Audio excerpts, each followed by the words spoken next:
Siyanibingelela emakhaya, sibingela sevela kwenhlangano Ithuleleni, onibingela umduduzo ngamkhwanazi. Njengokwenjwayelo-ke inhlangano Ithuleleni inhlangano ilekelela abantu ezinkingeni ezabasuke beyiletha kuthina abafisa sibasize ngazo. Namhlanje-ke njengokwenjwayelo sinodadewethu okhona ozivakashele ozocela usizo ngenkinga abhekene nayo ozosilandisa ukuthi ngabe kwenzakalani nokuthi ikuphi afisa ukulelwa ngakho. Sibheke nathi ukuthi usangakwazi ndasizakala noma mhlambe cha.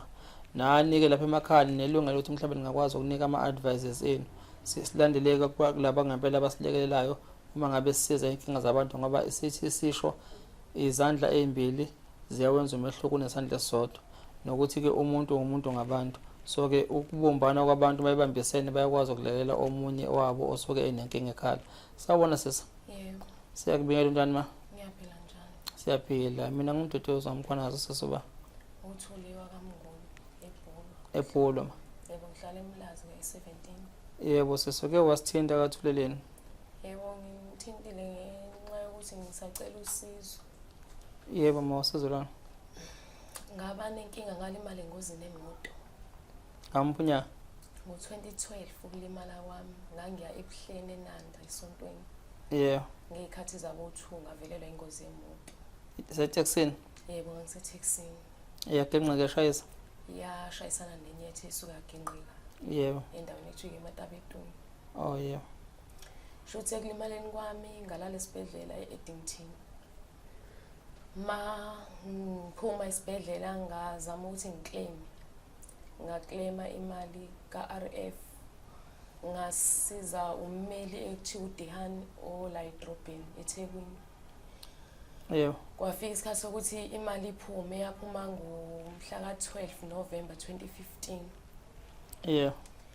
Wanothisha okuthiwa uThulani Shange owayengifundisa accounting ngisafunda esikoleni. Kusiphi isikole? Ngangifunda eShumayela eMlazi.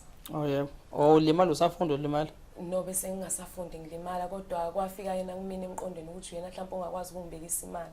Oh wena wamcabanga? Yebo mina ngamcabanga.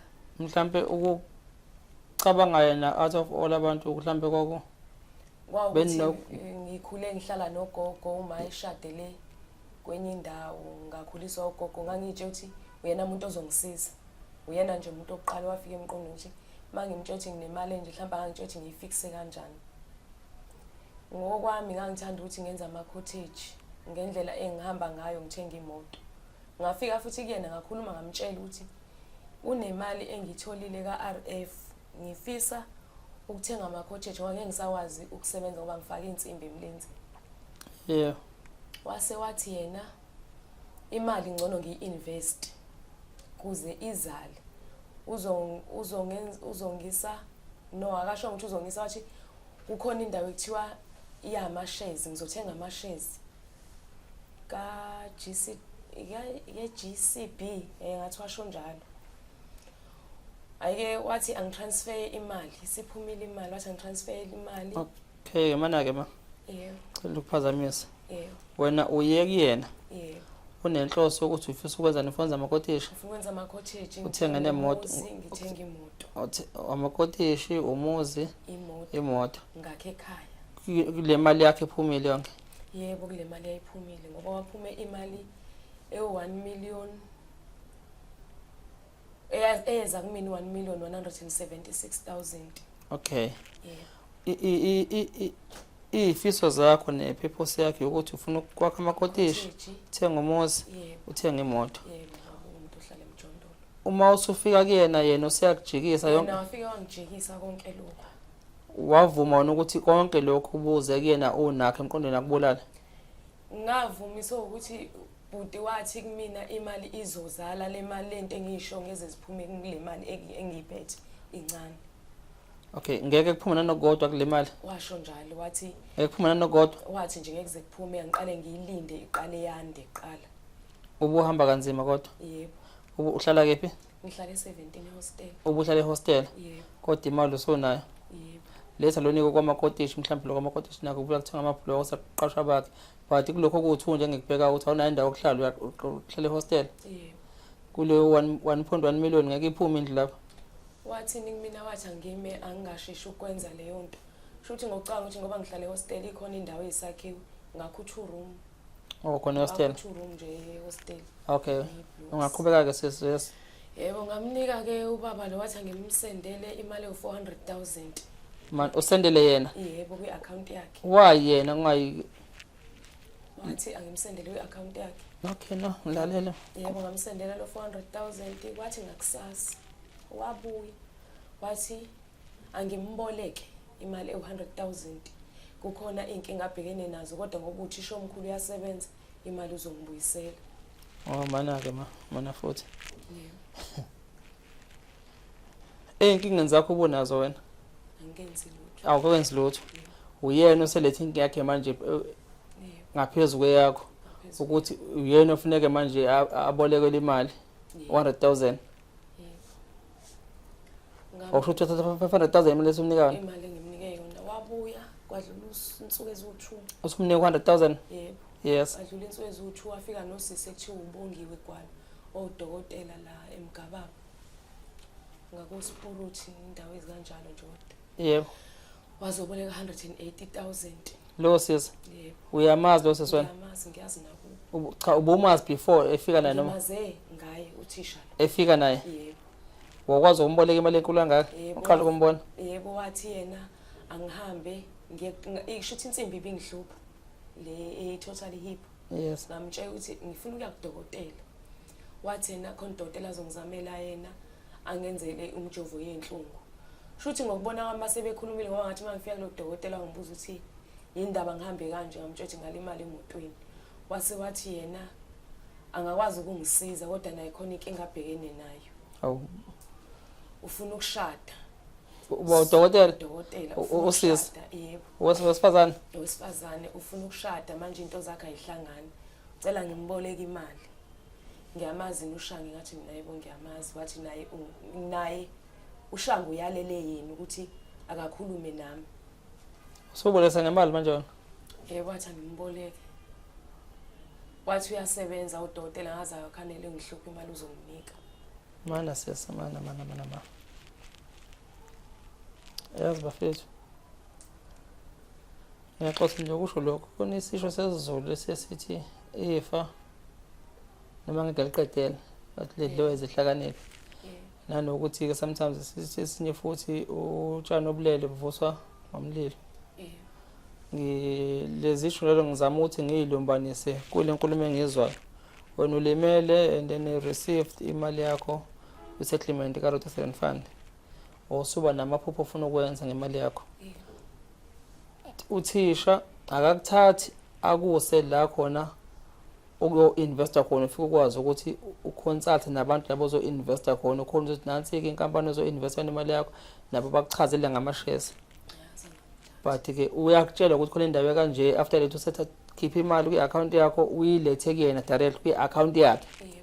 Awukakaboni lapho kuthiwa kuyo investor khona imali. Nama dividends akho akakawatholi ukuthi azohamba kanjani kule investment yakho ifake yona. Top of that useyabuya futhi usenenkinga uzoboleka 100,000. Phezu kwalokho futhi usebuya nodokotela omngane wakhe. Osenenkinga yokushada. Ozoboleka imali. Wena futhi kulokho konke lokho uyayimisa ezakhe izinto.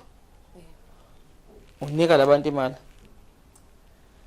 Hey, angazi try ngiluthe ingane. Okay. Wamnika 100 ba? 180,000. 180. It is almost 700,000 manje. 680. Isiyonke. Okay. Wathi ke le mali lencane esele ngakwazi ukuthi ngakhe ekhaya. Usuzokwazi ukwakha manje? Ngazama ukwakha. Cha bo ngisho yena phela usho bonke uzokwazi ukwakha. Sengisho ukuthi ngale encane ngazama ukuthi oh yes ngakhe ekhaya okay endleleni. Anginalutho. Okay, ama shares akho kwathiwa investor investment Nginika imali into adeyenza.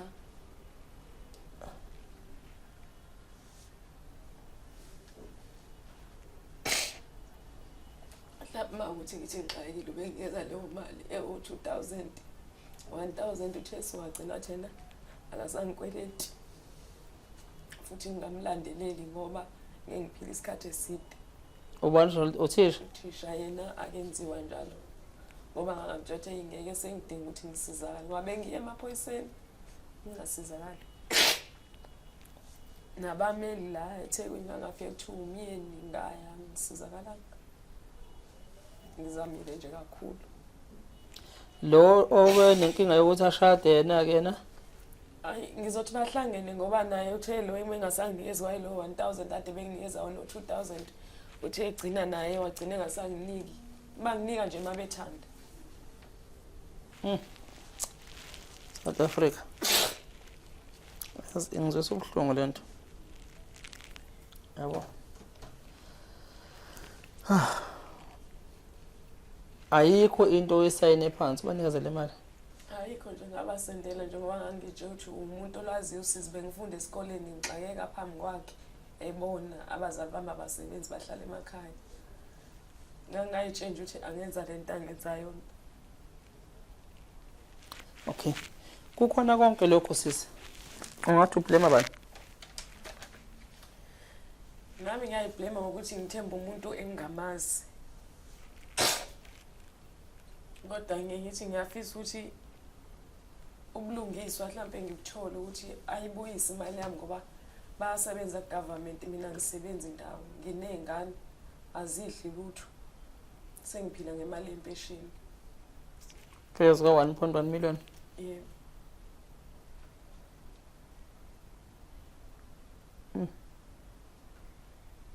Anginalutho nje oluphathekayo ngaphandle kwama-blocks engawakhe ekhaya nakhona ngiwaqedile. Kukhona lento ethiwa yini? To employed. Ikhona isho njalo. Ngibone lapha beveza. Imali yelotho nemali ka-rotation fund. Into ecishe ifane la. Yebo. Ngoba bambalwa abantu ababa nezinto ezikhona eziphathekayo abazikhiphayo bathi bazenzile ngemali abayiwina kalotho noma bayithule ku-rotation fund. Yabona manje into ebhazisa ngenhliziyo lebhlungu yokuthi ulimele nekubona amonyaweni faka insimbi.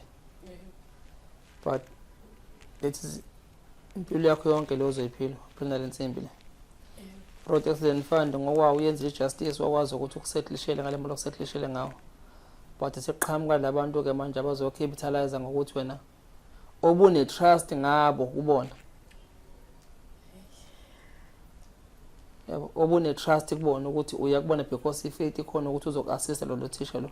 That's why bengibuza ukuthi kubona bonke abantu lo thisha wambone ngane mhlambe nobe vele mhlambe kulento yokuadvise ngemali esikoleni enze izocommerce nebethi. Bengifundisa nje commerce eclassini ngakuyena ngoba nje ngazi lokho. Nokuthi uzongisiza ukuthi ngiyibeke kanje ngoba wangikhiphisa ebank. Sengiyibekile imali ye300 yengane ukuthi maziqeda isikole ezizofunda. Wangikhiphisa yonke leyo mali. Ayifunde manje ingane. Bafunda nje esikoleni lesi. Ezakhe ziyafunda. Ezakhe ziyafunda. Lezo ndawo lezi iphezulu. Ikhona i-transaction oyiphethe la? Yebo ikhona ngangimtransferela khona imali.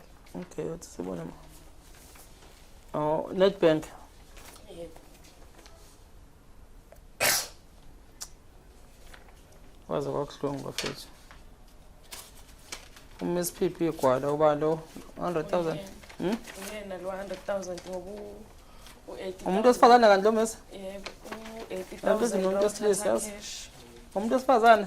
Umuntu wesifazane. Wazwakala. Uthisha lo uthisha. Sorry? Uthishi lo akashange lo akagwala umuntu wesifazane. Ugwala ke imuphi lo gwala umnika 100,000 la? Uyena lo dokotela. Oh, udokotela lo agwala. Okay. U80,000 awuthatha cash. Yayibona ke futhi lento ukuthi ngaphatha imali engakweni kumuntu isandle nje cash. Yebo. Yabona imali enjalo iyaphikeka ke imali enjalo sisi. At least angithi yabona sikhuluma nge-transaction esiyibonayo nansi lapha phansi yabo. Yabo kwalokho uthi uhamba wayathi ufuna ngo-cash. Wathi ngimnikeze ucash ngoba yahamba baye emakhaya. Yini unemali egcwele endlini nohle endlini noma uthi une-cash? Cha weza uzithatha la ebank. Wafika wayikhipha Yebo. wamnikeza esandleni. Yebo. Akwethu. Dokotela lo muntu. Yebo. I hope ukuthi iy'guli ziyasinda la kuyena uma ekwazi ukuba nenhliziyo kanje. I hope iy'guli lesandleni sakhe ziyasurvive ngoba phela umuntu onje umbulali straight inhliziyo yakhe nje inhliziyo yombulali ekubona ukuthi unje ebe udokotela. Uma ngiblockile-ke nje ngikwazi bafonela ngibhala ama-message abawaphendula.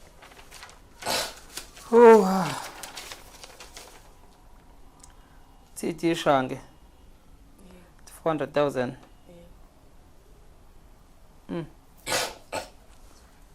26 November 2015. Yeah.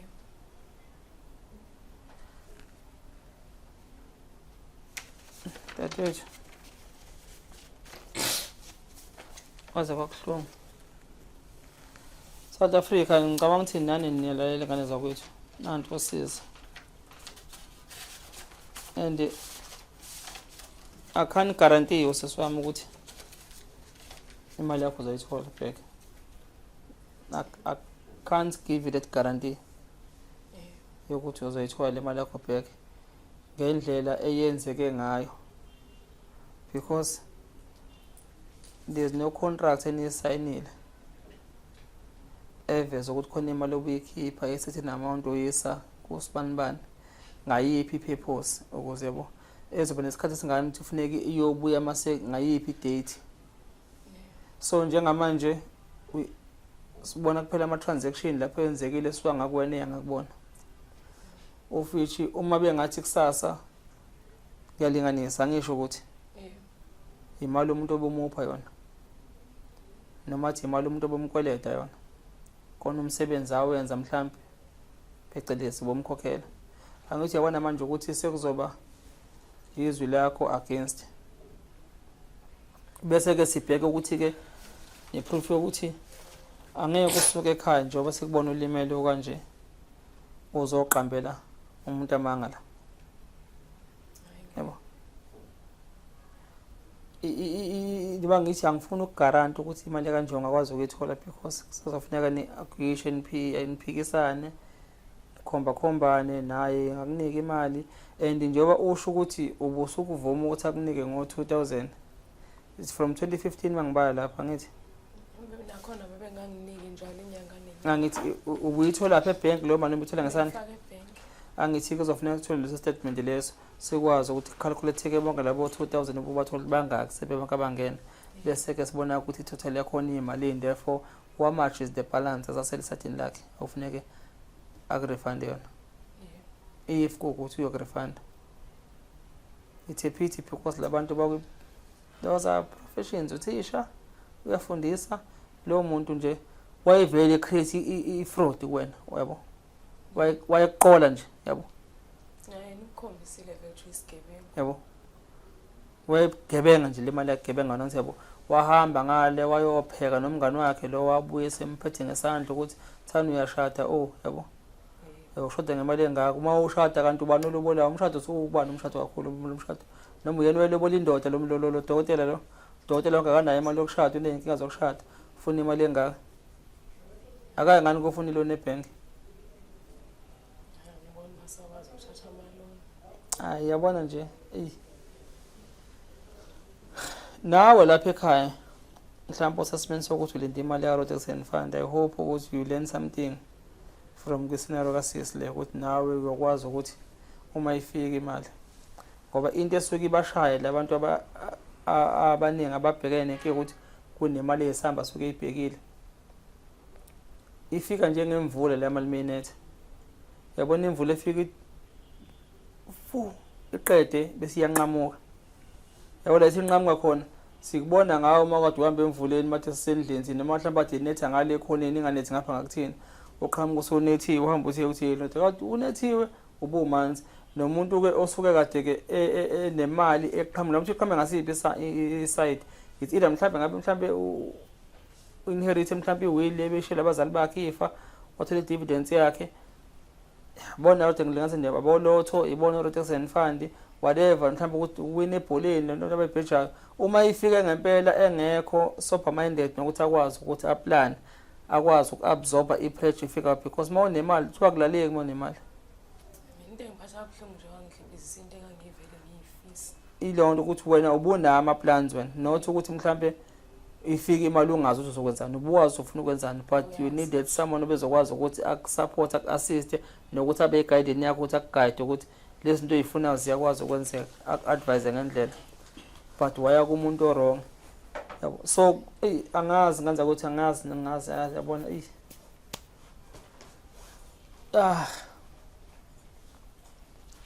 sizama ukubuthi ubhontshisi ochithekile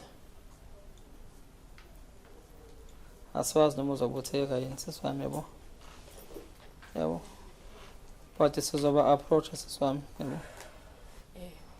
the only thing esidingayo nje ukuthi khona lo umshadikazi lo efuna ukushada ikhona imali akunikeze lena phela khabe khokhelana mhlambe kancane kancane naye nje ubenza njengomngani wakhe yakunika 2000 1000 abuya ngamlingi okay ikhona bese ukuthi ufuna ke siye bank sithola ama statement ukuze sizokwazi ukuthi sibaye labo 1000 bayabona labo 2000 ukuthi isiyimalini kahle kahle imali abayikhokhela siyonke anginankinga ngoba phela mina ngiyayazi imali yami abayithatha yebo siyazulana nawe dadewethu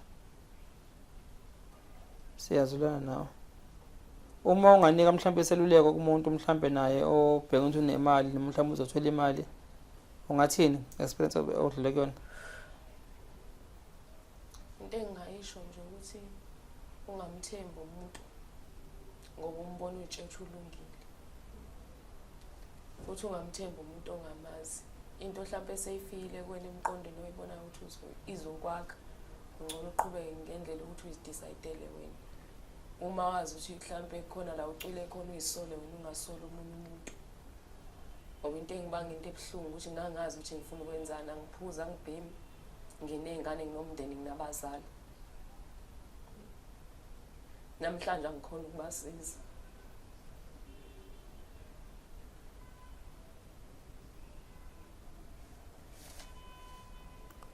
ekhaya bathini bayazi uludaba ugogo uze washona stress yebo behleze ngibuza njalo wagcina segula ngekhanda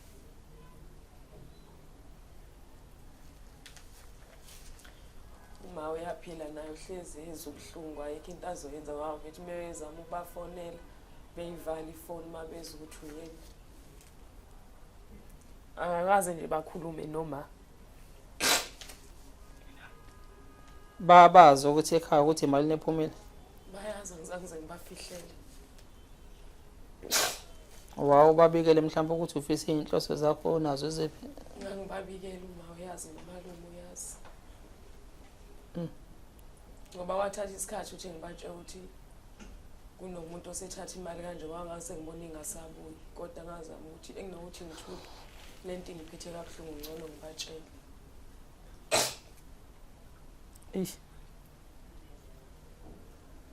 I hope dokotela banodokotela banogwala uDr. Gwala nontshangase ubani nomunye uThulani Shange akube ni unembeza wena nganza kwethu senikwenzena enikwenzile naphumelela but I hope ukuthi unembeza wena uyakuthola ukuthi uthinteke nasalukwazi niyeza kuthiwa sahamba sakhula ngekhanda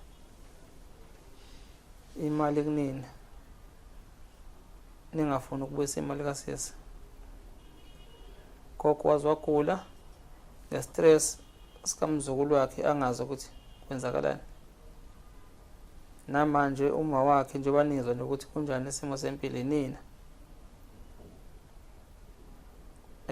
mfethu no dadewethu ngiyabonga uthandaze sisiwami ngithiwa uyakholwa yebo kwanzalo eNazaretha uthandaze sisi yebo ukuthi nawe ke umthandazo wakho noNkulunkulu wakho omkholwayo abathinta inhliziyo zabo nonembeza babo yebo ngabe mningi leminyaka le mningi yebo mningi leminyaka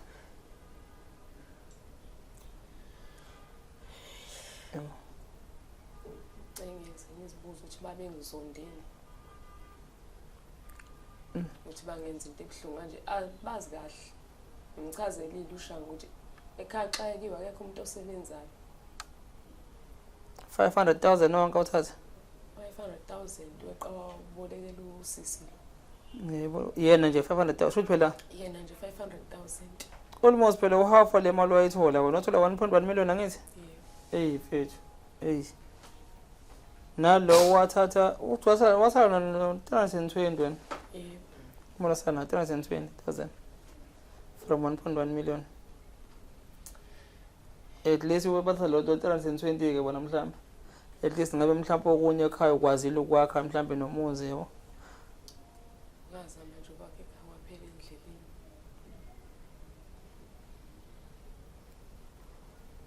ya sesiwami no dadwethu ubuhlungu nakwethu ngicela ukuthi ke oqina isibindi sesi ushayekile wavuka wayithatha waqhubeka nempilo emhlabeni okunjalo ke siphila nabantu la emhlabeni abambethe izikhumba zemvu kanti impisi kubuhlungu ngifuna ungasho kubuhlungu wena abantu ongaya kubona ubathembe kanti uyimpela impisi yebo ngoba phela la njengoba ngisho ukuthi lo muntu ubuhlungu bayazi la ngihlala khona bayafika babona ukuthi ngixakile bafika endlini kwena ubekafike le uthisha shothi ungiphatha buhlungu afika kunikeze lo 1000 azi kahle ukuthi akukhulu utho mina okubuhlungu kakhulu nginomkhwenyana namhlanje uyisecurity akwazi usho ukukhuluma ngalento babefika phambi kwakhe bekhona beyithathele imali bengithembisa izinto engekho yabona into enje isuke isiyimbi ngoba manje even impilo yakhe ifaka engcupheni ngoba kumuntu osuke eqola imali kanje ukuze likwazi ukuthi le chapter ivalwe eyokuthi ufuneka wona uthule ileyo nto kade ngicabanga nje buhlungu ngakho ungabikho emhlabeni ukuze azi ukuthi ke uzophila one way sazi ukuthi akukhophe uzomlandela ngithebo washo phela indoda akabosho noma ngihamba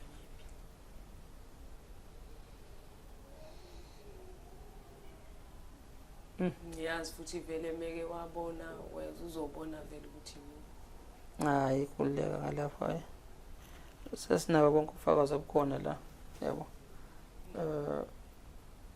kulungile dadwethu awusiprintele la bank statement sathi uzokwazi nawe ukuthi ucalculate thola impela ukuthi imalini osuke sibile kubona nokuthi imalini sasele ngakubona if isasele ngoba mhlawumbe mayethi wakhokhela waqeda mhlawumbe ngenzeka ngempela sakhokhela waqeda ngempela ubekunika njalo ngenyanga la 2000 nje bengebe ingamile endaweni eyodwa imalade benginika yona kodwa engineshow ayifikile imali yami kule mali yami abayithatha ngikona nje ngikwaziyo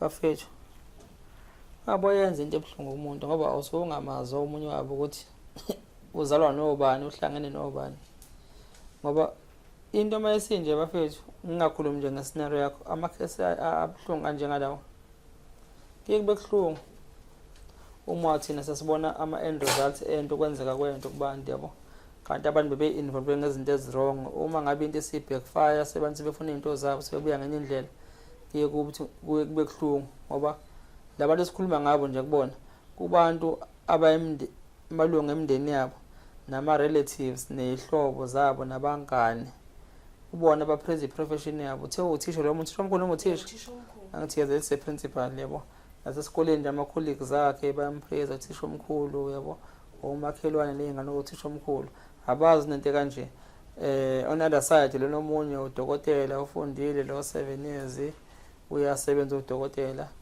wonke umuntu wazi ukuthi usidokotela sibanibani bamhlonipha bahamba ngey'moto ey'makiwe amanamba plate akhona ukuthi udokotela nothi ukuthi izinto ezikanje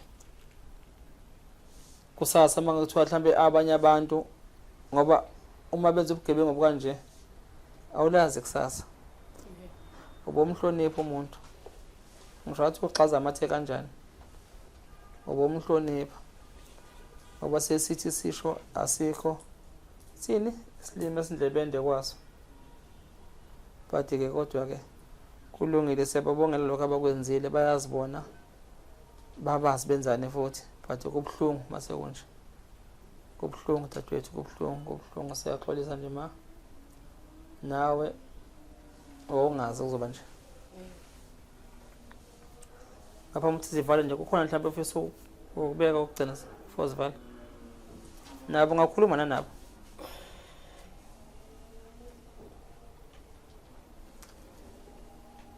Ukuthi ngingathini uthi nje ngiyacela ukuthi nabo la bekhona ngicela bengibuyisela imali yami balazi usize ngikulona. Uthisha omkhulu ngangimtshelile uxaya wami wenza njani umuntu ozongisiza. Ngiyacela nje ukuthi yena ezakhe ingane zilala ndlile mina ezama ngazi fanele ngithathe ngihlanganise naye. Basho ngamagama bani? uThulani Shange noBongiwe Gwala. Thulani Gwala ufundisa kephi? uThulani Shange ufundisa ePad Drive. Mtshele sabuyisa imali yakho. Thulani ngiyacela ukuyisa imali yami. Yimina uThule Mnguni wathatha imali yakhe yaRF. Ngicela ungibuyisele imali yami. Mina ngixakekile nezingane. Usungiblockile kuma calls, ungiblockile ku WhatsApp. Nobabili noBongiwe Gwala. Ngiyacela ninginikeze imali yami ayithola ukuphumula enhlizweni yami. Mina manhle nezinye ingane ezenu ingane zidli zifunda mina nithi ngenze njani nazo uthi angisebenze indawo. Ubonge Gwala usebenza kephi? Udokotela eMgababa. Esibhedleleni leMgabini eklinikini. Uhulumeni uneclinic. Clinic. Yebo. Dokotela Bongiwe Gwala. Yebo, Bongiwe Gwala. Okay. Yebo. Ukweleta imali yakho. Yebo, wathatha imali yami. No, kulungile siyabonga dadewethu siyabonga. South Africa niyaluzwa udaba likasisi lobuhlungu.